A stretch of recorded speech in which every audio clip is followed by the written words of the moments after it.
Now, it's exactly 2 weeks since Ukraine's latest ceasefire deal was finally hashed out in Minsk, and the country's military says it has seen its first day without casualties.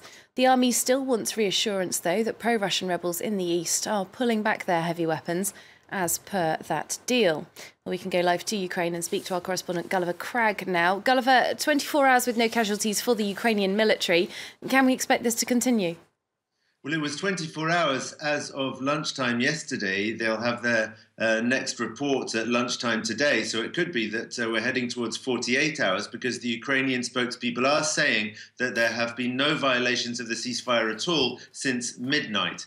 During the day yesterday, though, there was some shooting, and the OSCE has confirmed that it observed quite a lot of shooting the day before yesterday around the region. Their report for yesterday I haven't seen yet. The trend does seem to be, though, that the intensity of the fighting is being reduced. The OSCE's observation mission has said that it has seen a lot of movement of rebel artillery and military equipment, most of it seemingly going away from the front line, but they stress neither the rebel side nor the Ukrainian side are really complying with what they had agreed to do, in that they haven't given the necessary information to the OSCE to really observe this withdrawal of heavy equipment that's supposed to be happening properly. And finally, compounding the pessimism here in Ukraine generally, the former Ukrainian President Leonid Kuchma, who has been Ukraine's representative at the tripartite contact group, leading some of these negotiations that eventually led to the Minsk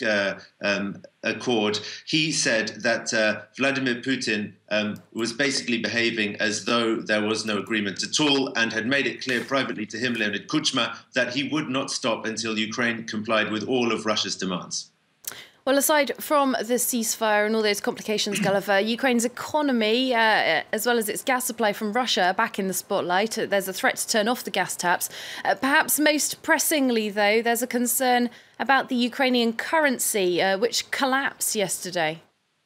Yes, yesterday the hryvnia was up to something like 39 to the euro on the official rate. And actually, there were so few dollars available in Kiev that there was a black market rate of 39 hryvnia to the dollar even. The National Bank seems to have pulled things back in a little bit. They've brought the dollar rate down to 28, if I'm not mistaken. That was what it was at the close of trading yesterday. But there's a problem of confidence in the Ukrainian National Bank, which for a few hours yesterday banned all currency trading, then removed that ban, apparently on the insistence of the Prime Minister Arseniy Yatsenyuk.